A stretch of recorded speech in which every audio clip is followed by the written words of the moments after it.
Mga kapatid, kayo po ay aking inaanyayahan na manood at makinig ng video, mga mensahe ng mahal na hari, ang mensahero ng silangan, na siya ang nagdala ng covenant sa Philadelphia Assembly. Kayo po ay nais namin ibahagi ito sa inyo.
Isang pagbati mula sa Ophirian Heritage Conservatory. May we remind everyone to continuously pray that all of us be safe and in good health from this crisis. Ang video na ito ay isang natatanging pagtatalakay tungkol sa isang uri ng sorcery inside the church. Ano ang sorcery? Sa simpleng pangunawa, ang sorcery ay anumang gawain na may kinalaman sa witchcraft, magic, spells, chanting, drugs, and forms of worship na hindi ayon sa katuruan ng Biblia, bagkus ay may kinalaman sa espiritu ng dyablo. Walang kamalay-malay ang sangkatauhan na isang uri ng sorcery ang matagumpay na naipasok sa ating bansa. Ang mga epekto ng chanting rituals ay ang pagkawala ng common sense, wisdom, at wise judgment. Kalaunan, nawawala din ang human compassion. Dahil sa mga chanting rituals na ginagawa, nasisira ang pundasyon ng human consciousness. Yan ang tinatawag sa Bible na Temple of the Holy Spirit. Expectedly, ang mga followers ay nagiging fanatic na walang discernment. Habang lumalala, nagkakaroon ng distorted thinking and mass hysteria. Sa panahong yan, may lulutang sa members na kesyo kinausap siya ng Diyos sa vision or panaginip. Dahil nawala na ng discernment, ang tingin naman sa kanya ng mga fanatic ay isang propeta o sugo at susundin nila ito nang hindi na nag-iisip. Kapag ikaw ay na-trap sa ganyang mass consciousness, napakahirap ng kumawala. Ganyan ang nangyari sa isang sekta kung saan 12 katao ang namatay dahil sa kanilang deadly rituals. Fortunately, nai-report sa mga otoridad at naipasara ang sekta. Kung inaakala ninyo na ito ay trivia lamang, nagkakamali po kayo dahil ang doktrina o form of worship at chanting rituals ay naipasok at tinangkilik din ng maraming sekta dito sa Pilipinas. Ganito ang pangyayari. Ito ay nailathala sa Los Angeles Herald, Volume 34, number 355, dated September 21, 1907. Isang miyembro ng sekta na nagngangalang Harold Mitchell ang di umano'y sinabihan ng Diyos na tumigil sa pagtatrabaho upang maging full-time healer. Naniniwala sila na lahat ng uri ng sakit ay dahil sa demonic possession at si Mitchell ang pinaniniwalaan nilang magpapalayas ng demonyo. Ang kanilang ritual ay ginagawa sa gabay daw ng Holy Spirit in the name of Jesus. Isa sa mga nasawi sa ritual ay si Mrs. Leticia Greenhow, 64 years old, at siya ay bedridden dahil sa rheumatism for 20 years. Ganito ang malagim na sinapit ni Mrs. Leticia. 5 katao sa pangunguna ni Mitchell kasama ang 2 anak ng biktima at 2 pang kapwa member ang nagsagawa ng ritual upang palayasin daw ang demonyo na umano'y dahilan ng sakit ng biktima. Pilit nilang iniunat ang nooy pilipit at naninigas ng mga binti ng biktima dahil sa rheumatism. Nagsisigaw ang biktima sa sobrang sakit, pero ito ay ikinatuwa pa ng mga nagri-ritual dahil sumisigaw na daw sa sakit ang demonyo. Lalo pa nilang pinag-ibayuhan ang puwersahang pag-unat ng mga contracted na binti hanggang nagkabali-bali at nalinsad ang mga buto ng biktima. Hindi nila ininda ang pagsusumamo ng biktima at para daw tuluyan ng lumayas ang demonyo, pinilipit nila ang ulo nito. Nabali ang vertebral column sa liig na agarang ikinamatay ng biktima. Sa pagkakalagot ng hininga nito, yan daw ay palatandaan na umalis na nga ang demonyo at muli daw gigising ang biktima at maglalakad in the name of Jesus Christ and in the power of the Holy Spirit. Ayon sa investigasyon, masahol pa sa witchcraft ang ginagawang mga rituals. Maliban kay Mrs. Leticia, may 11 cases pang namatay. Wala daw sa katinuan ng pag-iisip at grossly misguided ang mga taong nagsasagawa ng ganitong klaseng ritual healing. Mula naman sa neuropsychiatric na pananaw, ang mga taong nakapatay kay Mrs. Leticia ay wala ng logical reasoning, discernment at human compassion. Paano ito nangyari? Ang mga repeated chanting, mantra, spells at incantations ay mayroong mind conditioning effect na nagiging embedded o kumakapit hanggang sa kaibuturan ng utak at consciousness. Nawawala ang kakayahang mag-isip ng matino, pati ang simpleng common sense at human compassion ay nawawala rin.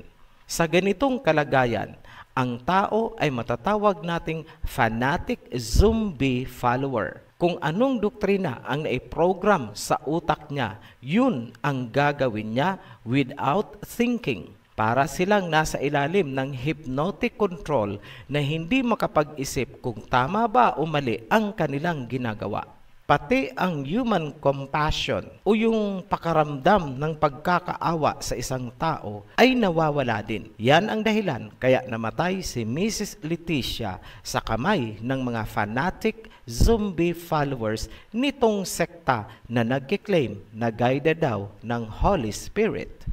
Ang leader ng sekta at gumawa ng doktrina among others ay si Charles Parham. Si Parham ang gumawa ng doktrinang nakarating at tinatangkilik ng maraming sekta ngayon sa Pilipinas. Makikita sa mga members nito ang typical behavioral signs na namana nila mula sa grupo ni Parham sa Amerika. Number 1, sobrang pag-aangkin na sila ang guided ng Holy Spirit. Number 2, kapansin-pansin ang paulit-ulit na mantra in the name of Jesus. Number 3, speaking in tongues, isang diabolic chanting ritual. Ngayon, bakit namin tinawag na diabolic chanting ritual ang speaking in tongues nitong sekta? Simple lang, dahil ang speaking in tongues doctrine ni Charles Parham ay mula sa pambabaluktot ng totoong speaking in tongue ng Biblia. Sa madaling salita, ang speaking in tongues sa Biblia ay ginawan ni Parham ng chanting ritual at yun ang tinangkilik ng mga sekta hanggang dito sa Pilipinas. Patunayan namin sa inyo na ang chanting ritual na ginagawa nyo ay wala sa Biblia. Sa makatuwid, ito ay demonic.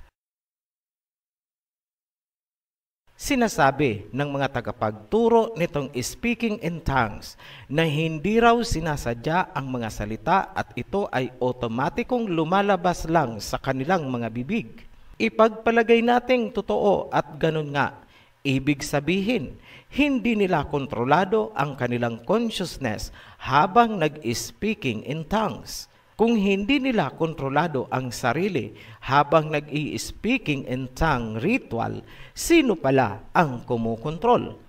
Ang sagot nitong sekta ni Parham, Holy Spirit daw in the name of Jesus ang kumukontrol.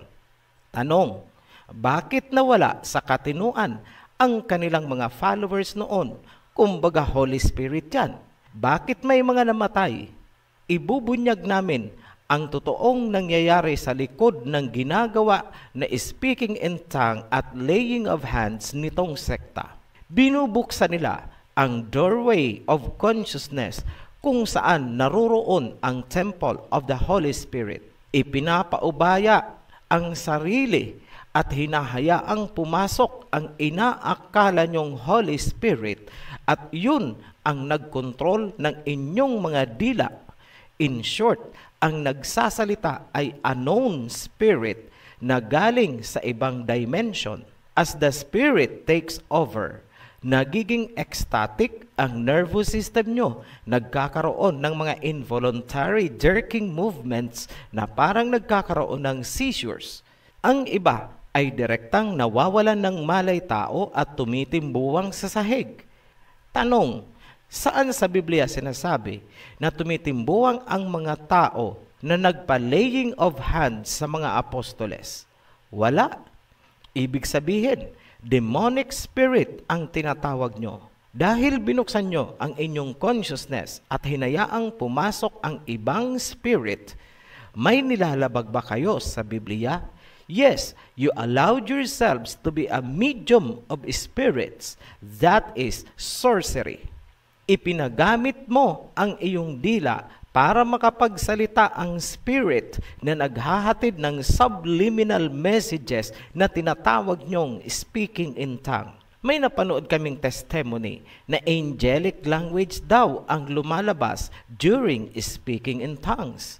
Saan sa Biblia nasusulat na yang strange language nyo ay angelic language? Sinong fallen angel ang nagsasalita gamit ang mga dila nyo? Hindi ba kayo kinikilabutan sa mga pinaggagawa nyong katuroan ng mga hintil? Napakalakas ng subliminal messages ng spirits na lumalabas kapag nag-ritual speaking in tongues itong mga kampon.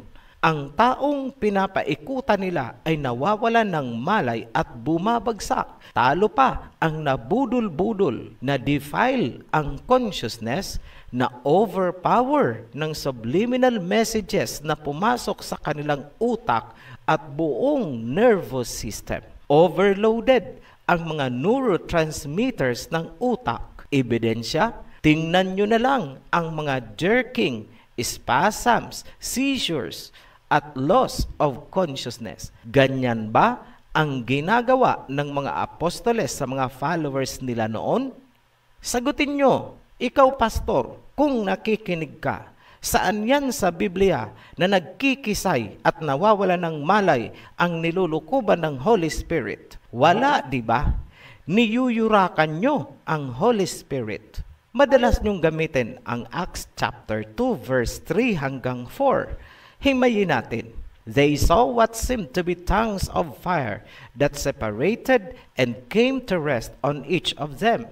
All of them were filled with the Holy Spirit and began to speak in other tongues as the Spirit enabled them. Tagalogin natin.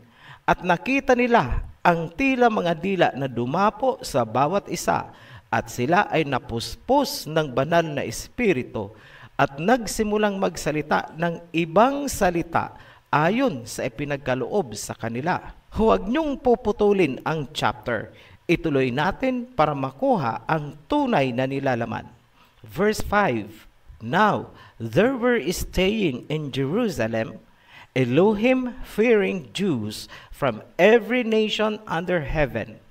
When they heard this sound, a crowd came together in bewilderment because each one heard their own language being spoken. Nang panahong yun, maraming mga Hudyo mula sa iba't ibang bansa ang nasa Jerusalem at sila ay labis na namangha dahil naririnig ng bawat isa sa kanila ang sarili nilang wika. Maliwanag, ang ibig sabihin ng speaking in tongues ay lingwahe na nauunawaan ng mga tao. Hindi strange language, hindi angelic language, kundi sariling lingwahe ng mga tao. Nauunawaan nila. Hindi po yun, shandarabakasyanda-tralala. Harap-harapan nyong niluloko ang mga members nyo habang ipinapasok nyo ang ritual ni Param. Demonic deception yung ginagawa nyo. Ituloy natin. Verse 7. Utterly amazed, they ask, aren't all this who are speaking Galileans? Then how is it that each of us hears them in our native language? Tagalog. Sa sobrang pagkamangha ng mga nakarinig, naitanong nila, hindi ba't lahat ng mga nagsasalita na yan ay mga taga-Galilee? Paano nangyari na naririnig natin sa kanila ang ating native na lingwahe? Ibig sabihin, kung may Japanese doon, nagulat siya. Dahil si Pedro ay fluent na nagsasalita ng Japanese. Yan po ang ibig sabihin ng speaking in tongues ng mga apostoles. Hindi po yung shabrakadabra, tralalalala, bratatatatat ninyo. Ngayon, anong mga language ba ang nagawang salitain ng mga apostoles? Verse 9 hanggang 11. Parthians, Medes, and Elamites, residents of Mesopotamia, Judea, and Cappadocia, Pontus and Asia, Phrygia, Pamphylia, Egypt, and other parts of Libya near Cyrene, visitors from Rome, Cretans, and Arabs. Yan, yung mga lengguwahe ng mga lugar na yan na isalita ng mga apostoles, yun ang totoong speaking in tongues.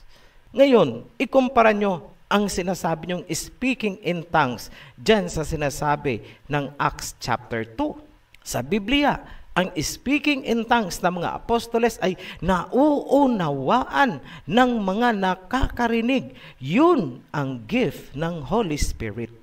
Ngayon, nauunawaan din ba yung speaking in tongues nyo? Hindi, di ba? Kahit kayo mismo sa sarili nyo, hindi nyo maintindihan yan eh. Para kayong mga palaka na nagkukukak.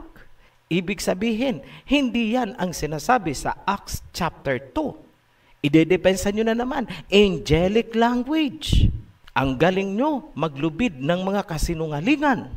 Busisiin naman natin yung laying of hands ninyo.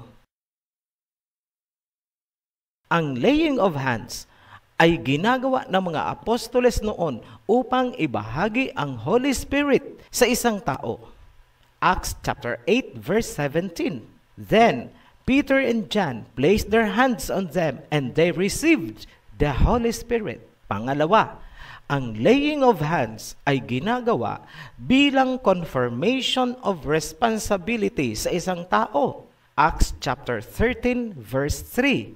So after they had fasted and prayed, they placed their hands on them and sent them off. Ganun din ang sinasabi sa Timothy na huwag daw pababayaan ang gift na ibinigay sa pamamagitan ng laying of hands. 1 Timothy chapter 4 verse 14. Do not neglect your gift which was given you through prophecy when the body of elders laid their hands on you. Ang laying of hands ay ginagawa sa pagpapagaling ng may sakit. Luke chapter 4 verse 40. At sunset, the people brought to Yahushua all who had various kinds of sickness, and laying his hands on each one, he healed them.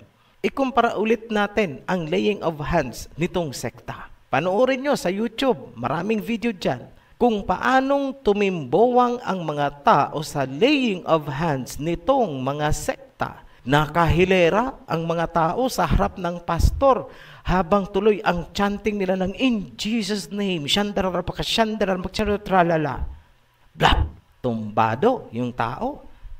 Ganyan ba ang ginagawa ng mga apostoles noon? Nasa Biblia ba na tumitimbuwang at gumugulong ang mga followers na parang tinurukan ng tranquilizer kapag nag-laying of hands ang mga apostoles? Ganun ba ang nangyari? Wala, di ba? Niluluko nyo ang mga members nyo. Sa Biblia, ang laying of hands at Holy Spirit ay nagbibigay ng kalakasang pisikal at espiritual, samantalang ang sa inyo ay nabubuwal at nawawalan ng malay tao. At sa paggising ng tao, wala siya sa sarili, disoriented and confused. Huwag tayong naglulukuhan, mga pastors of sorcery. Kinakargahan nyo ng hypnotic energy upang paralisahin ang discernment ng tao. You are destroying the temple of the Holy Spirit. At kapag nasira na ang temple of the Holy Spirit, ang mga tao ay magiging open at walang depensa sa mga spirits na nagmumula sa ibang dimension. At kapag umabot na sa ganun, saka kayo magpapamalas ng nakakapanggilalas na pagpapalayas daw ng mga demonyo. Higher level of spiritism and sorcery inside your church. Kayo ang nagpapapasok ng demonic spirits at kayo din ang magpapalayas. Moro-moro. We are warning you. Matthew chapter 12, verse 31. Basahin nyo yan para malaman nyo kung ano ang naghihintay sa inyo. Umaabot na sa kataas-taasan ang inyong kalapastanganan. Sinadya nyong talikuran ang malinaw na katotohanan sa Biblia upang tangkilikin ang mga doktrina ng mga hintil. Paano nyo naatim na ipahamak ang mga Hebrew Shemites sa mga demonic doctrines? Paano nyo nagawang talikuran ang mga propeta para tangkilikin ang spiritism at sorcery? Hinahamon namin kayo sa ngalan ni Prophet Elijah, ang aming propeta. Ito ang hamon namin sa inyo. Number 1, patunayan nyo na gawain ng Holy Spirit ang mawala ng malay tao at titimbuwang sa lupa ang nilukuban ng Holy Spirit. Number 2, patunayan nyo na gift ng Holy Spirit ang pagsasalita ng hindi nauunawaan na para silang mga palakang kumukuka. Patunayan nyo yan. Number 3, patunayan nyo na nagsalita ang mga apostoles ng hindi nauunawa ang syandaramakasyanda bratatatat ninyo at sinabi nilang yun ang gift ng Holy Spirit. Huwag tayong naglulukuhan. Kapag hindi nyo napatunayan ang tatlong yan mula sa Biblia, nangangahulugan na espiritu ng demonyo ang tinatawag nyo at kayo ay mga sugo ni Satanas. Kayong mga leaders nitong sekta, repent or be cut off from your people. Gusto nyong malaman kung sino kaming naghahamon sa inyo? Basahin nyo Isaiah chapter 22 verse 22, Matthew chapter 18 verse 18, Revelation chapter 3 verse 7. The consciousness survived the ages. Sa mga nadayaan nitong mga sekta na sinasagasaan namin, get out while you have time. Mga Hebrew Shemites kayo, tandaan nyo yan. Itigil nyo ang pangangalunya sa mga doktrina nitong mga Japhethite Gentiles. Revelation chapter 18 verse 4. Then I heard another voice from heaven saying, "Come out of her, my people, lest you take part in her sins, lest you share in her plagues." Kailangan nyong umalis at huwag nakikisawsaw dyan sa mga doktrina ng mga hintil. Muli kaming nagpapasalamat sa mga patuloy na sumusuporta sa ating advocacy. To our new subscribers, welcome to our heritage. To all of you, be blessed. Shalom. Maraming salamat po sa inyong panonood. Naway may mga katanungan kayong nasagot na nabigyang linaw. Kung gusto nyo pa po manood ay pakiclick na lang ng link at paki-like and share na rin po. Maraming salamat.